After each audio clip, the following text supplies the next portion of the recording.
Looking north, the arrival of the New Year's less than 3 hours away in Chicago. That's Lake Michigan. This city has flown in citizens of almost every nation in the world to take part in its millennial celebrations. Joining us, our CNN Chicago Bureau Chief Jeff Flock. Flock, how's it going? Well, Bernie, I know you know that skyline tremendously well. I can report to you that tonight it is beautiful out along the lakefront, unseasonably warm, about 35 degrees, and expected to stay that way. And soon, in about 3 hours' time, that lakefront will be erupting with what is being billed as the biggest fireworks display in the city's long and storied history. Inside the McCormick Place Convention Center, in a room that is typically an exhibition hall, there are 3,500 places at the ready. They will accommodate people, including, as you report, 2 people from virtually every country and territory in the world. They've all been invited here, flown here, given the keys to the city for what amounts to a kind of a Noah's Ark Millennium celebration. And the curious thing about it is that none of them have ever been to Chicago before. Hey, Lockie. Hey, Lockie, why don't we try and make a snowman? For 8-year-old Lachlan Helling, that's a great idea. It'll be his first. How's that, Dad? Pretty good. Trading sand for snow. David Helling and his son are from the tropical Christmas Island. Oh, it's very small. They've come from all over the world, more than 200 countries, to celebrate the millennium in the melting pot that is Chicago. This city has provided coats, hats, and boots to some visitors who never had need for such. It is all this man's vision. Dino DiVincenzi, who arrived with his family from Italy, came up with the idea and emailed it to Chicago's mayor. Ordinary people, for the first time, all together to celebrate the change of millennium, for the peace in the world. Peace and joy. They are being instructed in the ways of Chicago's own Millennium Dance. Walk, walk, John Hancock, count down the millennium clock.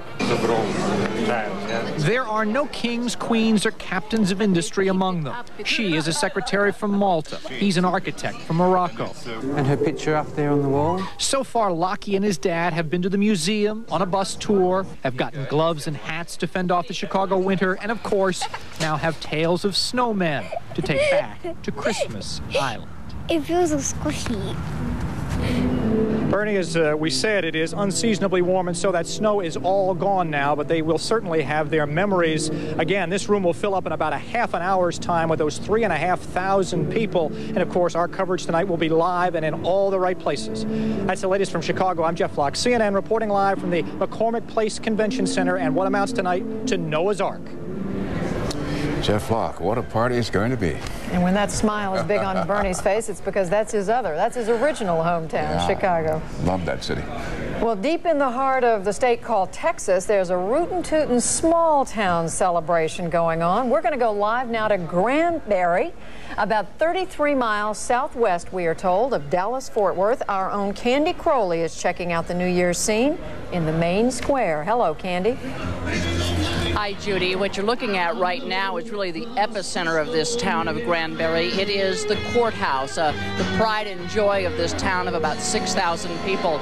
The big deal tonight will be when that clock strikes 12.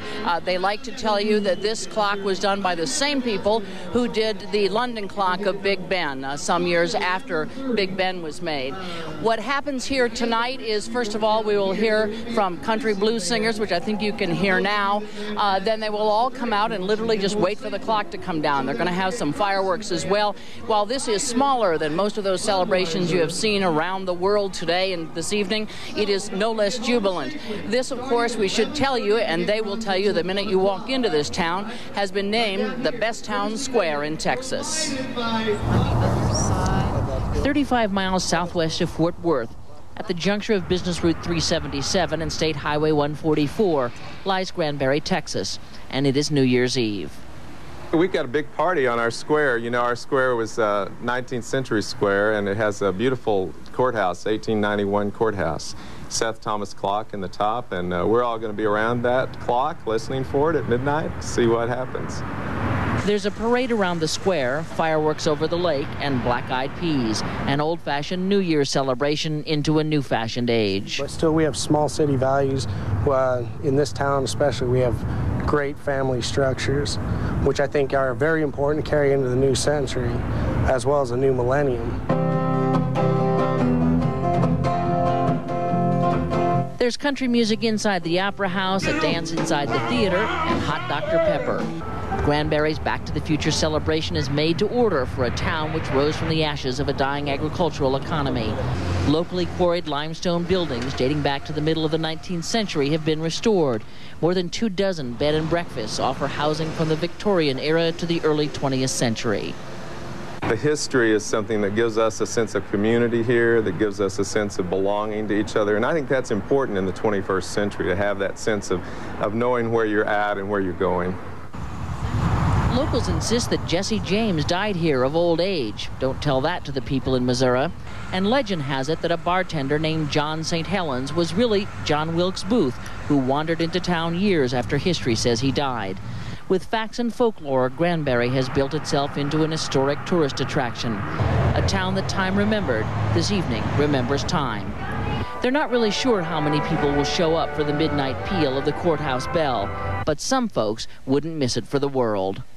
If I said to you, look, you've got your choice, you know, you can go to Paris, you can go to New York, you can go to Miami. Granbury. I just want to be in Granbury. It is that kind of place. The town square is beginning to fill up now. So far this evening, they've been in and out of various buildings, taking part in most of the festivities. They don't really know how many people are going to show up. They think maybe 2,000 or 3,000. What they do know and what they do believe in Granbury is that all of them will be family. Judy and Bernie. Candy. Thank you, Candy. It looks delicious. Well, half a country away from Granbury and a whole time zone away in Washington, D.C., there's some action. For that, let's go to Wolf Blitzer. The First Lady, Bernie and Judy, is now addressing this huge crowd here. Let's listen to Mrs. Clinton.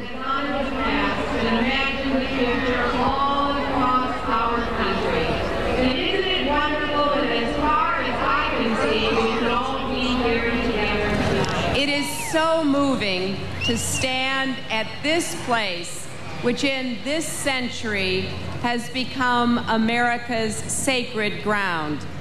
Here we have come again as individuals with our children in hand and by the hundreds of thousands to witness and strive for what is best in our country and ourselves.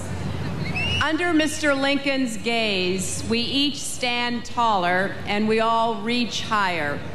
The Great March on Washington came here in 1963 as a mighty river of hope, fed by every race and every stream of American life, to hear the man who was Lincoln's spiritual descendant, this century's American prophet, proclaim, "I have a dream."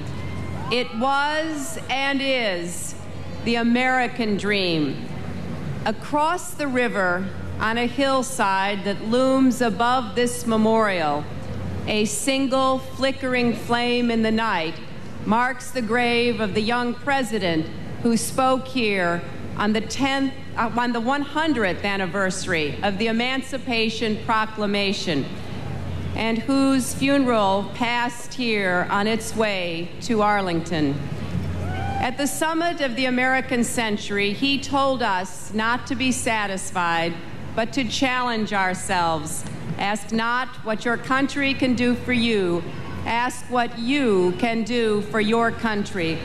It was a time when visions were raised up and leaders were struck down. But their ideals will never die. They will go with us into the new century and the new millennium.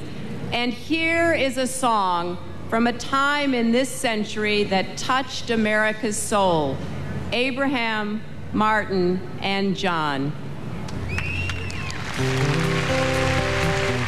Ladies and gentlemen, Trisha Yearwood and Brian McKnight.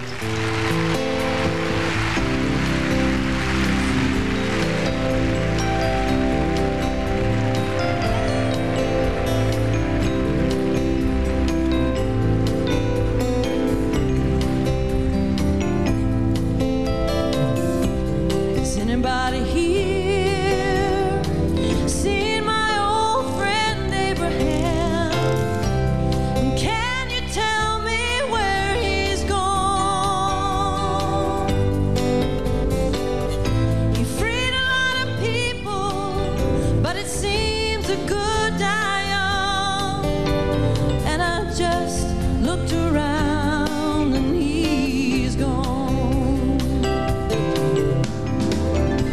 Has anybody here seen my old friend John?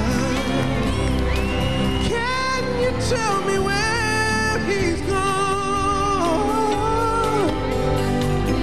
He freed a lot of people, but it seems the good die young. I just looked around and he's gone. Anybody here seen my old friend Martin? Oh yeah. Can you tell me where he's gone? You see, freed a lot of people, but it seemed a good day young. But I just looked around, he's gone. From a song that celebrates the life of some great civil rights leaders in the United States, we take you across the world to a country where the rights of all people are being celebrated. Sunrise over Cape Town, South Africa. When we come back to Caracas, Venezuela, the next big city to greet the new millennium.